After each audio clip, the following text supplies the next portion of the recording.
You're about to take a deep dive into one of the biggest true crime cases in the universe, or at least on our part of the planet. From the Hidden Killers podcast and True Crime Today. You know, sometimes you run into a story and you think, did that really happen? Happens all the time. That's how I felt about this whole Diddy thing. Yeah. It's like ripped from the headlines, right? Yeah. Crazy story. So we're going to deep dive into Diddy today, and specifically looking at the TMZ articles and the upcoming Tubi documentary, The Downfall of Diddy, The Indictment. Okay. And one of our listeners wrote in really perplexed about this whole baby oil thing. Yeah, 1,000 bottles of baby oil. I mean, 1,000? That's a lot of baby oil. It's a lot. So the feds, they raid his mansions, right?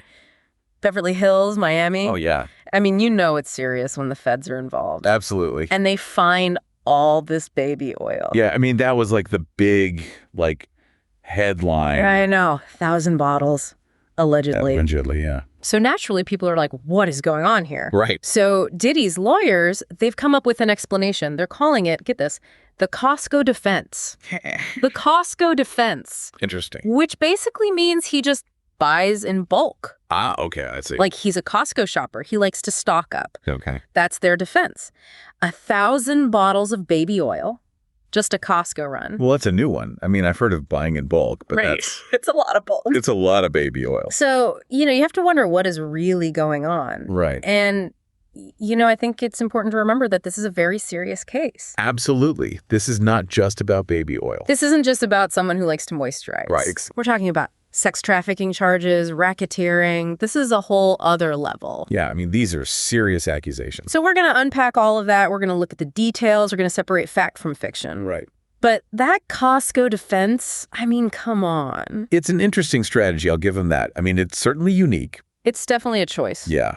So, we have to look at the actual accusations here. Right, beyond the baby oil. Yeah, because the prosecution, they're saying these weren't just, casual things. They're saying this was part of a pattern. Like a systemic thing. Exactly. And that Diddy used his position, his power. Yeah, his influence. To pressure women into situations they wouldn't have otherwise been okay with. And the TMZ documentary actually touches on that. Yeah, they do. They have these clips of his lawyer, and he's straight up denying it. Of course. Saying everything was consensual. These were all, agreements. Right, but that's what's so interesting about this whole thing, right?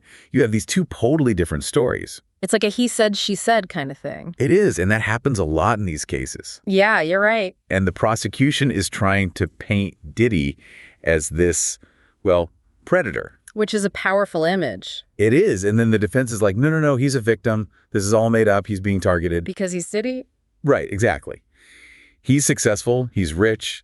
So now he's an easy target. And that's where I think this whole Costco defense comes in. You think so? Yeah, because it's like they're trying to make him seem more relatable. Like he's just a guy who loves a good deal. Exactly. Like he's just like us. He shops at Costco. I mean, it's kind of brilliant in a messed up way. Right. Because it makes the accusation seem less serious. Yeah, less believable maybe. Exactly. But you have to wonder, does it actually work? That's the thing, isn't it?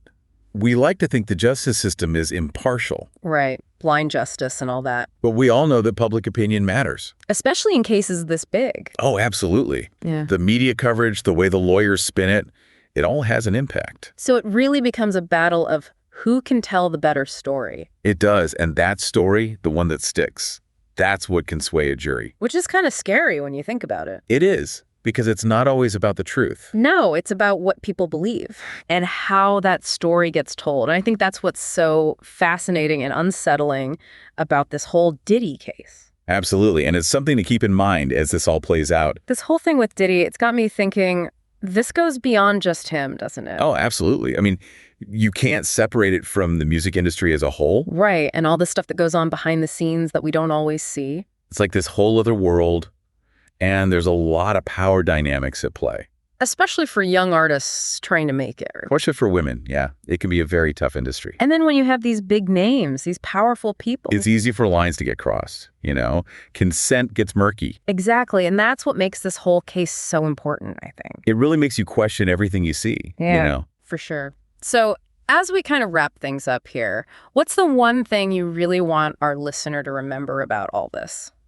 I think just remember that there are real people involved in all of this. Right. It's not just a news story. Exactly. These are people's lives. And this case, it brings up these huge issues of power and consent that we need to be talking about no matter what the outcome is. Well said. And we'll definitely be following this story as it develops. So thanks for breaking it down with us today. Anytime. And for everyone listening, keep asking those questions, keep learning, and we'll be back soon with another deep dive. In a world where the darkest secrets lie just beneath the surface, They said it was an accident, but the evidence says otherwise. where hidden killers roam unnoticed in the shadows. I think you would definitely be looking at a blend of toxic, very bad narcissistic personality traits, and they will be vengeful and possibly resort to violence. Join Tony Bruschi as he uncovers the truth behind the most chilling cases. They said it was an accident, but the evidence clearly says otherwise. Each episode, we dig deep into the minds of those who commit the unthinkable. To your point on narcissism, he thinks in his own mind how witty he is. Yeah. But he lost that jury. I was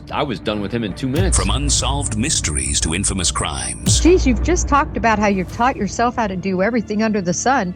I bet you did a YouTube video, how to best kill somebody with a knife. Hidden Killers with Tony Bruschi takes you where few dare to go. How does someone with such a dark secret go unnoticed for so long? With multiple new episodes every single day. We're not just telling stories, we're seeking justice. Listen now on Apple Podcasts or wherever you get your podcasts. Just search for Hidden Killers with Tony Bruschi.